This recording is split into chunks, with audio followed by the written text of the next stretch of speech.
नमस्कार, कच्चा चिट्ठा देख रहे हैं आप और मैं हूं आपके साथ शिवानी पांडे। कच्चा चिट्ठा के आज के स्पेशल एडिशन में सबसे पहले बात ब्रिटेन के जासूसी विमान पर रूस के मिसाइल हमले की। ब्रिटेन के विमान पर रूस से हवाई हमले की खबर दुनिया भर में सुर्खियां बनी हुई है और अमेरिका के सीक्रेट दस्तावेजों से बहुत बड़ा पर्दाफाश हुआ है। अमेरिका के डिफेंस हेडक्वार्टर के मुताबिक काला सागर के ऊपर ब्रिटेन के स्पाई विमान के पीछे रूस के लड़ाकू विमान पड़ गए थे और रूस के कमांड सेंटर से सिग्नल मिला और पायलट ने बिना देर किए ब्रिटेन के विमान पर मिसाइल दाग दी।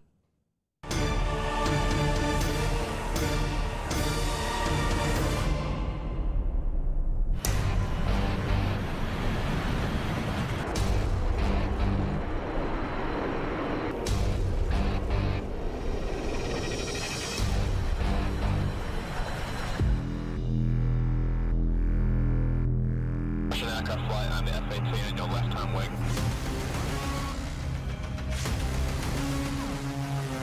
You have been intercepted. Turn left onto north immediately. Acknowledged. आसमान में जब ब्रिटेन के जासूसी विमान के पीछे रूस के लड़ाकू विमान पड़ गए तो क्या हुआ?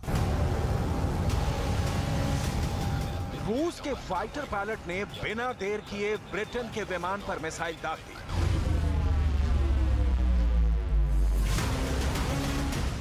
इस एक मिसाइल हमले से तीसरा विश्व युद्ध शुरू होने वाला था। ब्रिटेन और रूस के बीच बहुत बड़ा युद्ध शुरू होने वाला था।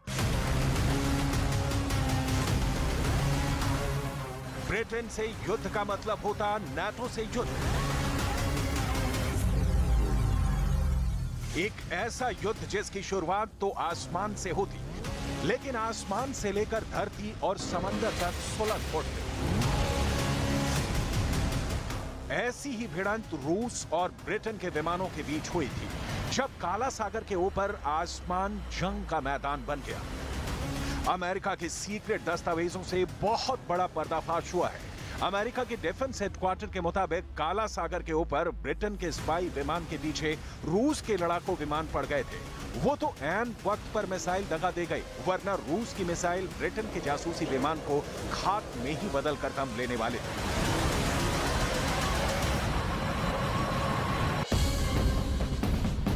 गनीमत ये रही कि लड़ाकू विमान से फायर की गई मिसाइल तकनीकी खराबी से आधे रास्ते में ही गिर गई। अगर रूस की मिसाइल ने ब्रिटिश खुफिया प्लेन को मार गिराया होता तो आज युद्ध की तस्वीर कुछ और ही होती।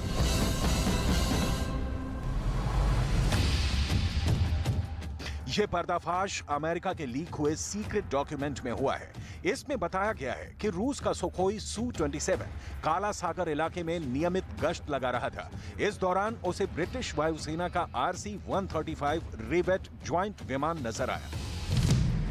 दावे के मुताबिक ब्रिटेन का जासूसी विमान RC-135 रिवेट ज्वाइंट ब्रिटेन से टेक ऑफ करके यूक्रेन की सीमा के नजदीक काला सागर के ऊपर उड़ान भर रहा था। उस वक्त RC-135 में ब्रिटिश वायुसेना के 30 ऑफिसर्स और टेक्नीशियन मौजूद थे। RC-135 रिवेट ज्वाइंट विमान को हवा में रेडिएशन के स्तर मापने में महारत हासिल है। दावे के मुताबिक उस वक्त भी RC-135 यही काम कर रहा था। वो काला सागर के इलाके में परमाणु गतिविधि का सुराग ढूंढने में लगा था। तभी वो गश्त लगा रहे रूस के सुखोई 27 की नजर में आ गया।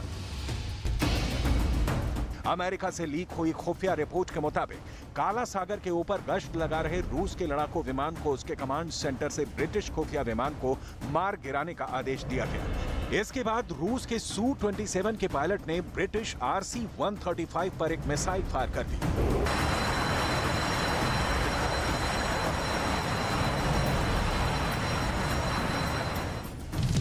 ब्रिटेन के रक्षा मंत्री के मुताबिक ये घटना बड़ी डरावनी थी। यूक्रेन सीमा से 90 किलोमीटर की दूरी पर ब्रिटेन का जासूसी विमान RC-135 पर मौजूद था। दूसरी ओर थे रूस के 2 Su-27 लड़ाकू विमान। रूस के एक Su-27 से मिसाइल निकली जिसके निशाने पर था ब्रिटेन का जासूसी विमान। ये सामना काला सागर के ऊपर हुआ था और आसमान में युद्ध शुरू हो गया था। लीक हुए दस्तावेजों के हवाले से न्यूयॉर्क टाइम्स की रिपोर्ट में बताया गया है कि ये घटना 29 सितंबर 2022 की है। अमेरिकी अधिकारियों को इस घटना की जानकारी थी। पिछले साल ब्रिटिश रक्षा मंत्री बेन वॉलेस ने भी इस घटना का जिक्र किया था। उस समय बेन वॉलेस Su-27 लड़ाकू विमान के साथ तकनीकी खराबी वाली मिसाइल लॉन्च को दोषी ठहराया था। लेकिन मुठभेड़ की गंभीरता लीक हुए ताजा डॉक्यूमेंट से सामने आई है। अमेरिका की लीक हुए दस्तावेज के मुताबिक रूस के Su-27 पायलट को जमीन पर मौजूद एक रडार ऑपरेटर ने ब्रिटिश विमान के बारे में बताया था, लेकिन Su-27 विमान के पायलट ने उसका गलत मतलब निकाला। रूस के पायलट को लगा कि उसे ब्रिटिश विमान पर मिसाइल फायर करने की इजाजत है। इसके बाद रूस के पायलट ने ब्रिटिश जासूसी विमान पर निशाना साधा और एक मिसाइल फायर कर दी। गनीमत ये रही कि मिसाइल में खराबी आ गई और तीसरा विश्व युद्ध टल गया। उस समय ब्रिटेन के रक्षा मंत्री ने सांसदों को बताया था कि कैसे एक बिना हथियारों के विमान RC-135 रिवेट जॉइंट ने 2 रूसी Su-27 विमानों से खुद को बचाया। रूस के लड़ाकू विमानों ने न सिर्फ मिसाइल दागी बल्कि अंतर्राष्ट्रीय हवाई क्षेत्र में गश्त के दौरान काफी दूर तक पीछा भी किया। अमेरिका के लीक हुए दस्तावेज के मुताबिक रूस के पायलट की नासमझी से तीसरा विश्व युद्ध शुरू हो सकता था। लेकिन बड़ा सवाल ये कि रूस के पायलट ने किसी गलतफहमी में मिसाइल दागी थी या फिर रूस के कमांड सेंटर से हमला करने को बोला गया था, क्योंकि ब्रिटेन से पुतिन कितना खौर खाए हुए हैं ये पूरी दुनिया जानती है। ऐसे में काला सागर में ब्रिटेन के जासूसी विमान का परमाणु गतिविधियों का पता लगाना रूस को कितना नागवार गुजरा होगा, इसका अंदाजा आसानी से लगाया जा सकता है। काला सागर कई देशों से घिरा हुआ है, लेकिन वहां दबदबा रूस का है।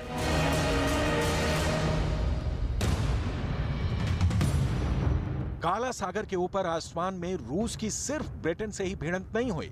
1 महीने के अंदर रूस और अमेरिका 2-2 बार एक दूसरे के आमने सामने आ चुके हैं। दरअसल काला सागर पर रूस अपना अधिकार समझता है। काला सागर में किसी भी दूसरे देश की दखलंदाजी रूस को फूटे आंख भी नहीं सुहाती। यही वजह है कि एक बार फिर काला सागर में रूस और अमेरिका एक दूसरे से भिड़ते दिखे। इसका एक वीडियो भी सोशल मीडिया पर वायरल हो रहा है, जिसमें अमेरिका का P-8 पोसाइडन विमान उड़ता दिख रहा है। रूस का समर्थन करने वाले एक वेरीफाइड ट्विटर अकाउंट पर इस घटना का वीडियो शेयर किया गया है। वीडियो में आसमान में अमेरिका का P-8 पोसाइडन उड़ता हुआ नजर आया। साथ किए गए ट्वीट में लिखा गया कि वीडियो काला सागर का है, जहां अमेरिका का विमान रूस के रेडार पर आ गया। काला सागर के ऊपर अमेरिका के एयरक्राफ्ट को उड़ता देखकर रूस का फाइटर जेट उसके पीछे उड़ पड़ा और उसने अमेरिका के जहाज को इलाके से तुरंत निकलने का अल्टीमेटम दे दिया। इस बार भी अमेरिका का वही हश्र हुआ जो मार्च में हुआ था। पिछले महीने भी रूस के फाइटर जेट ने काला सागर के ऊपर गश्त लगा रहे अमेरिका के ड्रोन को मार गिराया था। उस घटना का वीडियो रूस ने भी जारी किया था। वीडियो के साथ अमेरिका ने दावा किया था कि उसका MQ-9 रिपर ड्रोन काला सागर के ऊपर अंतर्राष्ट्रीय एयर स्पेस में उड़ रहा था, लेकिन रूस के सुखोई Su-27 जेट ने पहले उस पर ईंधन की बौछार की और फिर उसे टक्कर ही मार दी। कहा गया कि टक्कर की वजह से अमेरिका का ड्रोन काला सागर में क्रैश हो गया। काला सागर पानी का वो इलाका है जो दक्षिण से यूक्रेन पर हमले करने के लिए रूस का लॉन्च पैड है। काला सागर में रूस के जंगी जहाजों का डेरा है और वहां से कैलिबर मिसाइलें चलाकर रूस यूक्रेन के पसीने छुड़ा चुका है। माना भी जाता रहा है कि काला सागर रूस का हथियार है और नाटो की कमजोर कड़ी। काला सागर से 6 देशों की सीमा लगती है। पहला तुर्की, नाटो का सदस्य। दूसरा बल्गेरिया, नाटो का सदस्य। तीसरा रोमानिया, नाटो का सदस्य। चौथे और 5वें यूक्रेन और जॉर्जिया, जो नाटो के सदस्य नहीं है लेकिन अमेरिका के साथी हैं। और 7वां देश है खुद रूस। रूस की नौसेना वैसे ही मजबूत है और 2014 में रूस के यूक्रेन के क्राइमिया पर कब्जा हो जाने के बाद से तो काला सागर लगभग पुतिन की मुट्ठी में आ चुका है। वहां रूस की नेवी ने अड्डा जमाया हुआ है। इसके उलट नाटो की काला सागर में बहुत मजबूत मौजूदगी नहीं है, लेकिन अंतर्राष्ट्रीय हवाई क्षेत्र को हथियार बनाकर अमेरिका या फिर ब्रिटेन रूस की निगरानी में लगे रहते हैं। यही वजह है कि रूस के लड़ाकू विमान अमेरिका के साथ साथ ब्रिटेन पर हमला कर चुके हैं। रूस ने ब्रिटेन के नाम कई बार परमाणु धमकी भी जारी की है।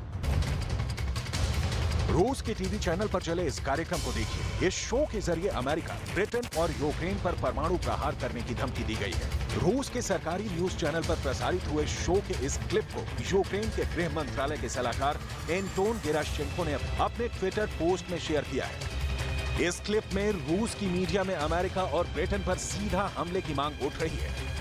Надо начать делать больно Соединенным Штатам и Великобритании на территории Соединенных Штатов или вблизи нее, и на территории Великобритании. Это очевидно. रूस में टीवी शो के जरिए धमकी देने का काम यूक्रेन युद्ध के शुरुआत से ही चल रहा है। रूस के टीवी चैनल पर चले इस दूसरे कार्यक्रम को देखिए। इस शो के जरिए ब्रिटेन को समंदर की अथाह गहराई में डुबाने की धमकी दी गई है। इस शो के जरिए पुतिन से आग्रह किया गया कि ब्रिटेन पर रूस के सबसे शक्तिशाली परमाणु टॉर्पीडो से हमला बोलकर उसे दुनिया के नक्शे से मिटा देना चाहिए।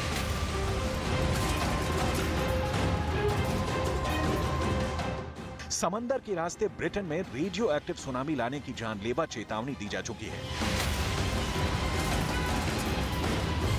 लेकिन आसमान के रास्ते युद्ध का पर्दाफाश अमेरिका में लीक हुए सीक्रेट दस्तावेजों से हुआ है, जब एक मिसाइल तीसरे विश्व युद्ध के शोले भड़काने वाली थी, वो भी ब्रिटेन के विमान पर हमला बोलकर।